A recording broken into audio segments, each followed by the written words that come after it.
نحمده ونصلي على رسوله الكريم اما بعد فاعوذ بالله من الشيطان الرجيم بسم الله الرحمن الرحيم رب اشرح لي صدري ويسر لي امري واحلل عقدة من لساني يفقهوا قولي السلام علیکم ورحمۃ اللہ وبرکاتہ۔ صراط مستقیم میں آپ سب کو خوش آمدید۔ پچھلے سبق میں ہم نے پڑھا تھا کہ اللہ تعالیٰ فرماتے ہیں کہ یہ لوگ بھلائی سے پہلے آپ سے برائی کے لیے جلدی مچا رہے ہیں، حالانکہ اس سے بیشتر ان جیسے لوگوں پر عذاب آنے کی کئی مثالیں گزر چکی ہیں، اور آپ کا پروردگار لوگوں کے ظلم کے باوجود انہیں معاف کر دینے والا ہے، اور یہ بھی یقینی بات ہے کہ آپ کا پروردگار سخت عذاب دینے والا ہے۔ پھر اللہ تعالیٰ فرماتے ہیں کہ کافر لوگ یہ کہتے ہیں کہ اس نبی پر اس کے پروردگار کی طرف سے کوئی حسی معجزہ کیوں نہ اتارا گیا؟ اے نبی، آپ اس فکر میں نہ پڑیں، آپ تو صرف ایک ڈرانے والے ہیں اور ہر قوم کے لیے ایک رہنما ہوا کرتا ہے۔ پھر اللہ تعالیٰ فرماتے ہیں اللہ تو وہ ہے جو ہر ایک مادہ جو اس کے پیٹ میں اٹھائے ہوئے ہے اسے جانتا ہے، جو کچھ ان کے پیٹوں میں کمی پیشی ہوتی رہی ہے وہ اسے بھی جانتا ہے، اور اس کے ہاں ہر چیز کی ایک مقدار مقرر ہے۔ وہ چھپی اور ظاہر ہر طرح کی باتوں کو جاننے والا ہے اور سب سے بڑا عالی شان والا ہے۔ اللہ تعالیٰ فرماتے ہیں کہ تم میں سے اگر کوئی بات کو مخفی طور پر کہے یا پکار کر کہے وہ اس کے لیے برابر ہے، اسی طرح اگر کوئی رات کی تاریکی میں چھپا ہو یا دن کی روشنی میں چل رہا ہو اس کے لیے برابر ہے۔ ہمارا آج کا سبق آیت نمبر 11 سے لے کر آیت نمبر 15 تک ہے، تو آج کا سبق شروع کرتے ہیں۔ بسم اللہ الرحمن الرحیم۔ لَهُ مُعَقِّبَاتٌ بَيْنَ يَدَيْهِ وَمِنْ خَلْفِهِ يحفظونه من امر اللہ ان اللہ لا یغیر ما بقوم حتی یغیروا ما بانفسهم واذا اراد اللہ بقوم سوءا فلا مرد له وما لهم من دونه من وال۔ ہر شخص کے آگے اور پیچھے اللہ کے مقرر کردہ نگران ہوتے ہیں جو اللہ کے حکم سے اس کی حفاظت کرتے ہیں۔ اللہ تعالیٰ کسی قوم کی اچھی حالت کو اس وقت تک نہیں بدلتا جب تک وہ خود اپنے اوصاف بدل نہ لے۔ جب اللہ تعالیٰ کسی قوم پر مصیبت ڈالنے کا ارادہ کر لے تو پھر اسے کوئی ٹال نہیں سکتا، نہ ہی اس کے مقابلے میں اس قوم کا کوئی مددگار ہو سکتا ہے۔ یہاں پر ذکر ہو رہا ہے حفاظت کے فرشتوں کا، یعنی اللہ تعالیٰ فرما رہے ہیں کہ اللہ تعالیٰ نے ہر انسان کے ساتھ حفاظت کے 2 فرشتے مقرر کر رکھے ہیں جن کو انسان نہیں دیکھ سکتا۔ بعض اوقات ہم دیکھتے ہیں کہ کوئی شخص ایسے حادثات کا شکار ہو جاتا ہے کہ بظاہر اس کا بچنا ناممکن نظر آتا ہے، لیکن وہ اس حادثے سے بالکل محفوظ ہو جاتا ہے۔ ایسے موقعوں پر بے اختیار ہماری زبانوں پر یہ الفاظ آ جاتے ہیں کہ جسے اللہ رکھے اسے کون چکے، اس طرح کی باتیں۔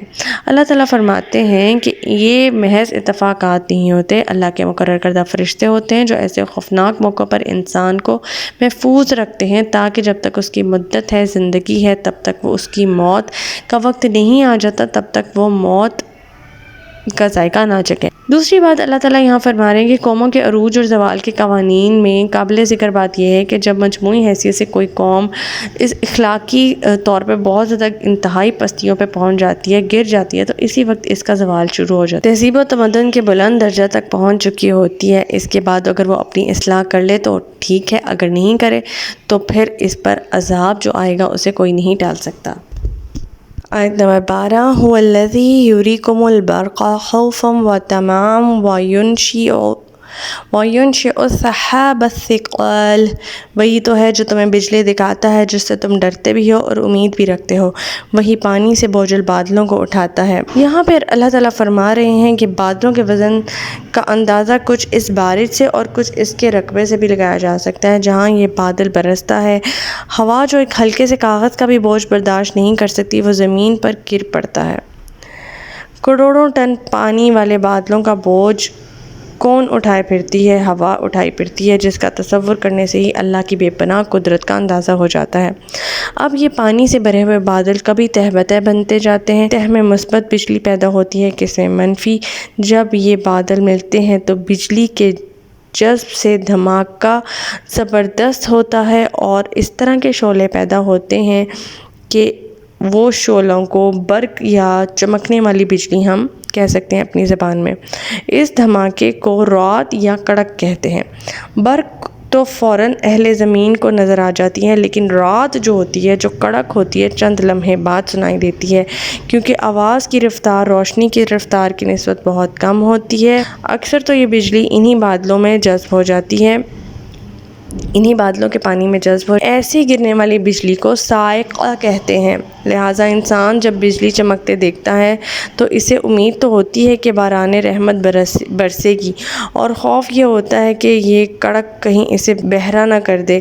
اسی لیے سخت کڑک میں انسان اپنی انگلیاں کانوں میں ٹھونس لیتا ہے، اور یہ خطرہ بھی ہو سکتا ہے کہ کہیں بجلی اس پر گر کر اس کی تباہی کا باعث نہ بن جائے۔ اسی بارش سے جو ہے وہ نباتات اگتی ہیں۔ وہ بارش جو ہے کئی لوگوں کے لیے رحمت ہوتی ہے اور کئی لوگوں کے لیے زحمت بن جاتی ہے۔ اسی فرشتے کے کوڑا مارنے سے رعد اور برق پیدا ہوتی ہے، جو گرنے والی بجلی بھی صرف وہیں گرتی ہے جہاں اس فرشتے کو اللہ کا حکم ہوتا ہے اور اللہ کو اس کا تباہ کرنا مقصود ہوتا ہے۔ اللہ تعالیٰ فرماتے ہیں کہ کڑک بھی اور فرشتے بھی دونوں اللہ کی تسبیح بیان کرتے ہیں، اور یہ عین بندگی اور غلامی ہے، جیسے کہ کائنات کی ہر چیز اللہ کی تسبیح میں مشغول ہے۔ آیت نمبر 13 وَيُسَبِّحُ الرَّعْدُ بِحَمْدِهِ وَالْمَلَائِكَةُ مِنْ خِيفَتِهِ وَيُرْسِلُ الصَّوَاعِقَ فَيُصِيبُ بِهَا مَن يَشَاءُ وَهُمْ يُجَادِلُونَ فِي اللَّهِ وَهُوَ شَدِيدُ الْمِحَالِ۔ اور کڑک اور اس کی حمد کے ساتھ اس کی پاکی بیان کرتی ہے، اور فرشتے اس کے ڈر سے پاکی بیان کرتے ہیں۔ وہی گرنے والی بجلیاں بھیجتا ہے جو اس پر ہی گرتی ہیں جس پر وہ چاہتا ہے، یہاں تک کہ وہ اللہ کے بارے میں جھگڑا کر رہے ہوتے ہیں۔ فی الواقعہ اس کی تدبیر بڑی زبردست ہے۔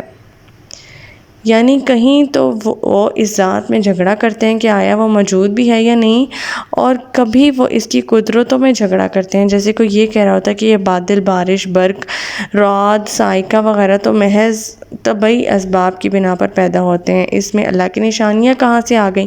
یا اللہ کا کسی بندے پر کلام نازل کرنے اور اسے نبی بنانے میں جھگڑا کرتے ہیں۔ یہ ایسی باتیں ہیں کہ اگر اللہ چاہے تو ایسے لوگوں کو بجلی گرا کر ہلاک کر دے۔ اللہ تعالیٰ فرماتے ہیں کہ اس کی گرفت بڑی سخت ہے، اور تیسرا یہ بھی کہ وہ بڑی قوت والا ہے۔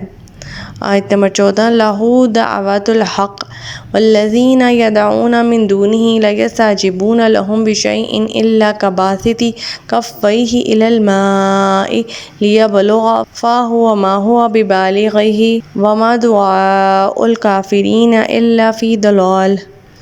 اسی کو پکارنا برحق ہے، اور جو لوگ اس کے علاوہ دوسروں کو پکارتے ہیں وہ انہیں کچھ بھی جواب نہیں دے سکتے۔ انہیں پکارنا تو ایسا ہے جیسے کوئی شخص پانی کی طرف اپنا ہاتھ اس طرح سے پھیلائے کہ پانی اس کے منہ تک پہنچ جائے، حالانکہ پانی کبھی بھی اس کے منہ تک نہیں پہنچ سکتا۔ کافروں کی یہ پکار بھی ایسی ہی راہ میں گم ہو جاتی ہے۔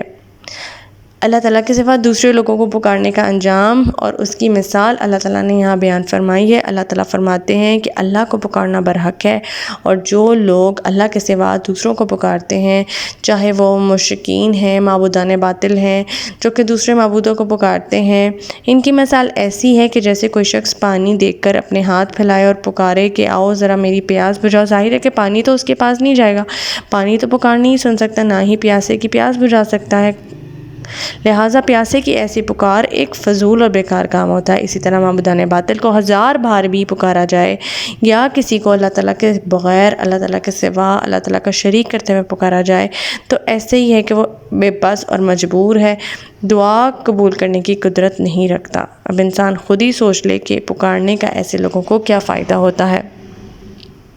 آیت نمبر 15 وَلِلَّهِ يَسْجُدُ مَن فِي السَّمَاوَاتِ وَالْأَرْضِ طَوْعًا وَكَرْهًا وَظِلَالُهُم بِالْغُدُوِّ وَالْآصَالِ۔ یہ آیت سجدہ ہے، اس کے بعد سجدہ کر لیجئے گا۔ آسمان اور زمین میں جتنی بھی چیزیں ہیں چار اور نچار اللہ کو سجدہ کر رہی ہیں، اسی طرح ان کے سائے صبح شام سجدہ ریز ہوتے ہیں۔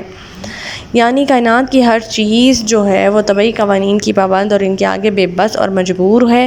اللہ تعالیٰ نے جو اس کے لیے بنائے ہیں انہیں وہ فالو کریں۔ مثلاً پانی کے لیے یہ قانون ہے کہ وہ نشیب کی طرف بہے گا، یہ ناممکن ہے کہ پانی اس قانون کی خلاف ورزی کرتے ہوئے اوپر کی طرف بہنا شروع کر دے۔ کائنات کی ہر چیز اللہ کے سامنے سجدہ ریز ہوتی ہے، اللہ تعالیٰ کے قوانین کو مجبوراً یا خوشی سے یا بے دلی سے فالو کر رہی ہے۔ مثلاً اگر انسان چاہتا ہے کہ وہ کھانے پینے کے بغیر زندہ رہے تو وہ ایسا نہیں کر سکتا۔